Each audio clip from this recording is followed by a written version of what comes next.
I find that terminology degrading. Okay? Why? Personally, because I'm not a birthing person. Okay? I'm a woman. What's wrong with being called a birthing person? Well, first of all, not all women even have the capacity to get pregnant.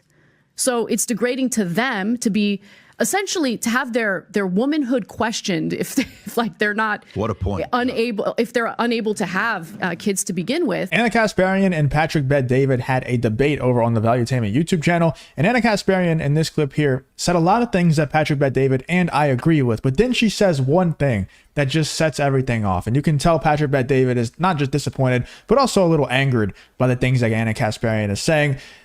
It's just wild. It's wild how she can have so much common sense in some areas, and then every once in a while she says something and you're just like, oh yeah, you're that kind of person. You're still a wokey.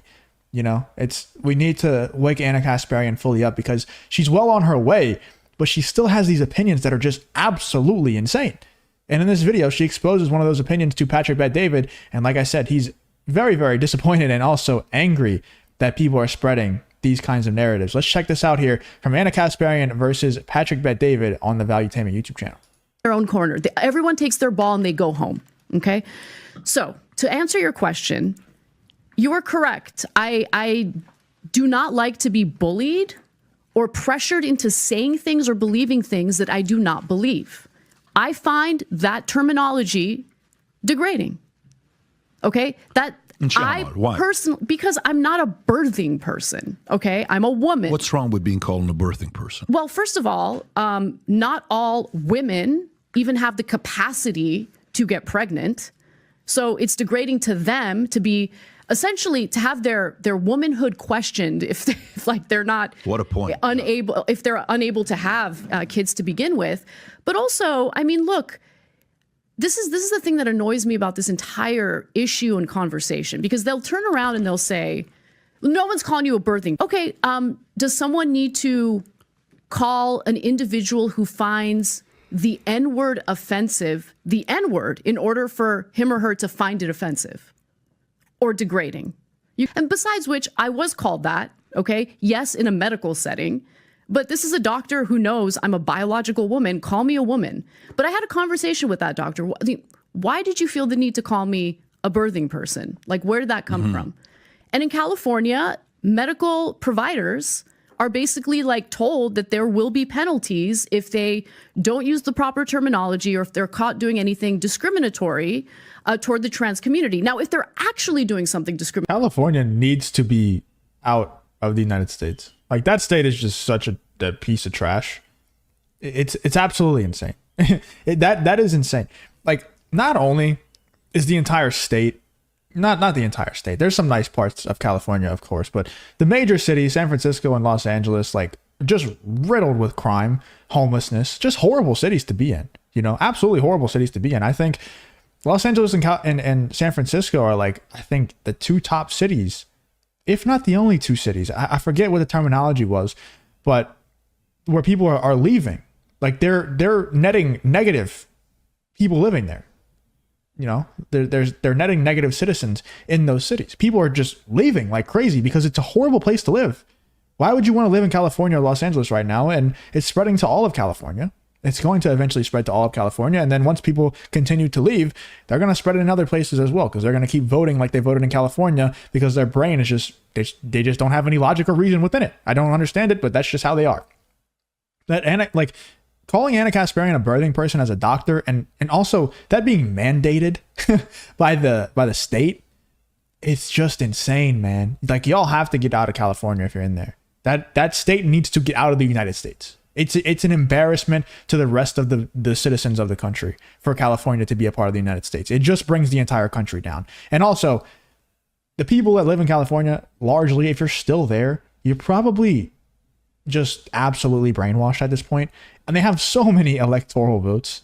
They need to just get out of the United States, dude. They need to get out. They're an embarrassment. discriminatory toward the trans community. I think medical providers absolutely should face consequences. But the idea that we should change all of our terminology, even toward women who want to be called women, in order to be inclusive is ridiculous to me. Now, if a transgender person wants to be called that, fantastic. I respect it. I'll do it. I'll engage in it.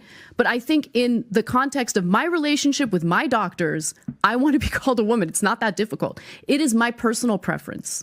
Okay? That doesn't mean that I in any way believe that transgender people should be treated differently or that they should be discriminated against. If you enjoy content like this, then make sure you leave a like and subscribe to the channel. It really does help me out a ton. Let's get back to the video. Or that they should not live lives of dignity.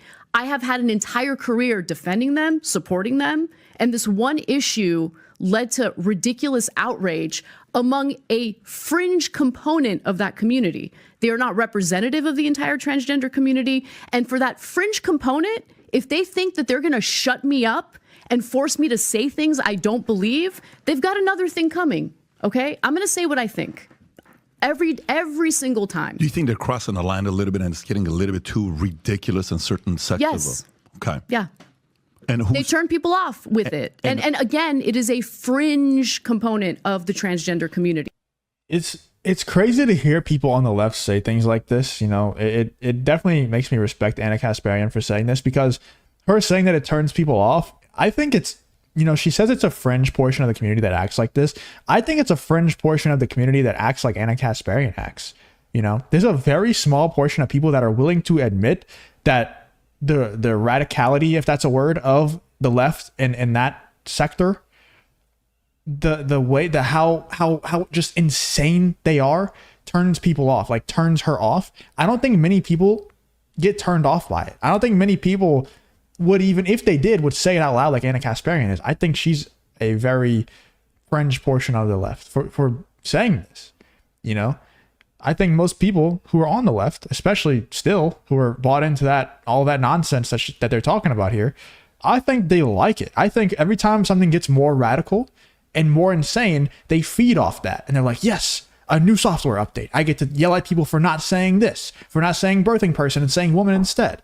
I think they like that stuff. Most people who are still on the left today, I think they enjoy that. And you know, I think Anna Kasparian is a fringe portion of the left. And I think, honestly, her saying stuff like this, she's probably not going to be at the Young Turks for very much longer. And I think she'll be bigger without the Young Turks. Like, if she went off and did her own thing instead, I think she'd be a lot bigger. I don't think, you know, a lot of people within the Young Turks are calling for her to be fired and stuff like that because of her saying things like this that she's saying to Patrick Bet-David here.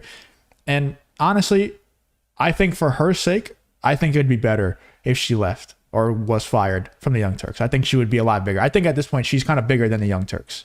And she's too smart for them. The young, like everybody else at the Young Turks, is just completely brainwashed, hasn't had a software update in years. They're just saying the same talking points over and over and over again. Every once in a while, Anna Kasparian kind of forces Jank to recognize that he's wrong on a couple of things. But for the most part, everybody else at the Young Turks is just saying the same exact thing over and over again. Anna Kasparian is the only one that's willing to actually challenge herself, challenge the opinions, current opinions that she holds, and is realizing that she's been wrong about a lot of them recently. And they don't even realize how counterproductive they're being. And who's allowed for that to happen? Who's been a part of that becoming a reality? Who do you think? Look, I think most people want to do the right thing. Okay. And so they want to be as accepting and tolerant and inclusive as possible. Mm-hmm. And they don't want to come across as being in any way discriminatory. And I respect that. I think that it comes from a good place, but they shut their brains off sometimes and just go along with things without considering maybe some of the unexpected consequences, how others might feel about what they're engaging in. I think that there's this conflation with the gay community and the transgender community, because think about it. Like, I think a lot of people on the left think of the trans community the same way they thought of the gay community, right? Like, yeah, why not legalize gay marriage? Like, what's wrong with that? Who's it hurting? But when it comes to some transgender issues, there is a lot on the line, right? Like, when we do talk about kids transitioning, you want to make sure that we have a system in place where there's a proper protocol implemented to ensure that we're not transitioning kids who might not actually be transgender. You think it's okay to transition kids under the age of 18, even if the parents consent? What do you mean, medically? Medically. Anna, you seem very smart to me, and I think you have common sense. Yeah, I do have common sense. I think it's a very difficult question to answer, okay? I think that it is a problem when certain states completely ban it, because there are... Look, let me know in the comments. What do you guys think? Do you think it's a problem if states completely ban it? Because personally, I would like to hear Anna Kasparian's pros and cons list of banning it.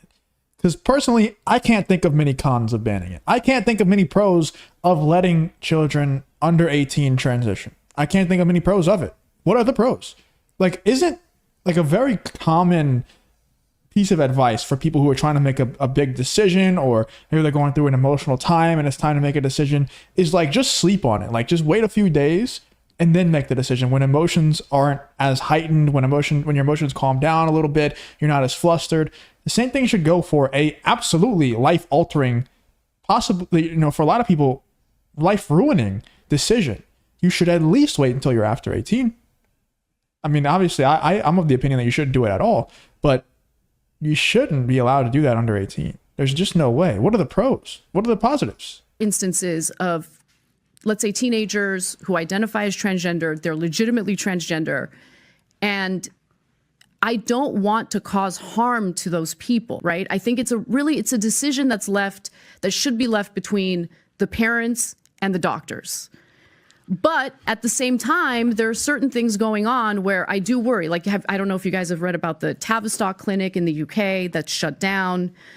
And the reason why it's shut down is because it just became this system of transitioning minors without really doing the proper protocols to ensure that they're working with people who are legitimately transgender. Okay, so you're 14 years old. I don't know if you said 14 or 13 years old. When your mom tells you, what do you want to be? You said, I want to go be an actress. She's not going to be a Pachatsats, right? And you said, I'm going to go be a Barbara Walters. Why don't you go be a journalist? Okay, that's exactly what I want to do. And I go, okay. What if your mom doesn't say that to you? What if your mom doesn't put that in your head? What if you go into Hollywood? Maybe your life's going to be a different story today. I don't know what it's going to be, good, bad, or ugly, but it's going to be a different life. That's probably what. But what I'm saying is, it's going to be a very different life. I actually think you would, because you have drive, but it's going to be a different life, no matter what direction you would have gone to. But the point I want to make is with this whole concept of even entertaining the thought of it being okay before the age of 18. Then that means, like, my idea, I have a controversial idea. I would rather have a 15-year-old kid that has a job paying taxes vote than a 28-year-old person who's never had a job, never paid taxes. That person shouldn't vote. So Pumpy goes, you're out of your mind. I get it. It's not a, normal idea that I'm proposing. You have the right to say you're out of your mind. But what my idea is, I want to give people the right to vote who earned the right to vote, who have contributed to society, minus those who have disabilities, things like that. That's not what I'm talking about, or elderly. All I'm talking about is a 15-year-old person should have the right to vote, who is paying taxes, has a W-2 job, has paid $3,000 of taxes, whatever, versus 28-year-old who hasn't. But this concept of saying, yeah, I think my son told me, he's a girl, and we have to do this, and da-da-da-da, and they're crying, getting emotional. I think we have to be a little less tolerant to stupidity and insanity. If you're 19 years old and you say, like my kids will say, that my son is having this tattoo conversation with me. Here we go. And you know which son it is. He's like, hey, but such and such has tattoos. I said, but Michael Jordan didn't have tattoos. He said, that's a good point. I said, Brady doesn't have tattoos. By the way, I hope these guys don't have tattoos in weird places. All I know is I've never seen tattoos. You don't know. Michael could have a tattoo of goat somewhere you're never going to see. But all I'm saying is these guys will say, like, what about this? And what if I want to get it? I'm like, dude, let me just put it to you this way. When you're 18, you can get it. Till then, I'm not going to support you getting a tattoo. After that, do your thing. My goal is to try to encourage you, and as much as I can, to one day not do this, right? Right. I mean, but that's your parental right.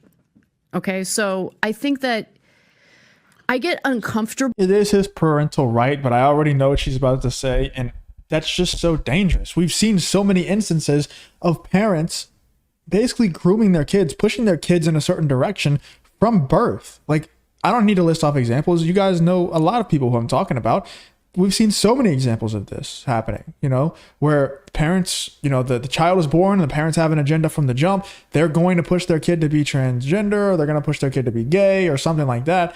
And if we give parents those rights to do that, to make that call, the decision between the parents and the doctor, I guess that's the best we can do in today's age. But I just think it needs to be completely off limits until they're 18. I don't care if the parents say 100%, the child says 100%, and the doctor says 100%. It's all good. We can go through with this. I still think it needs to wait until they're 18, until they can get through. Like, does a 13-year-old really know if they're transgender? Like, come on. Like, are we really saying that? And the parents thing, I just think it's the best interest of the child to have it be off limits until they're 18. That's the best we can do in today's age. Obviously, I wish it would be off limits for longer or permanently, but I think the best thing we can do in today's age right now is to have them at least wait until they're 18. I don't care about between the parents and the doctor thing.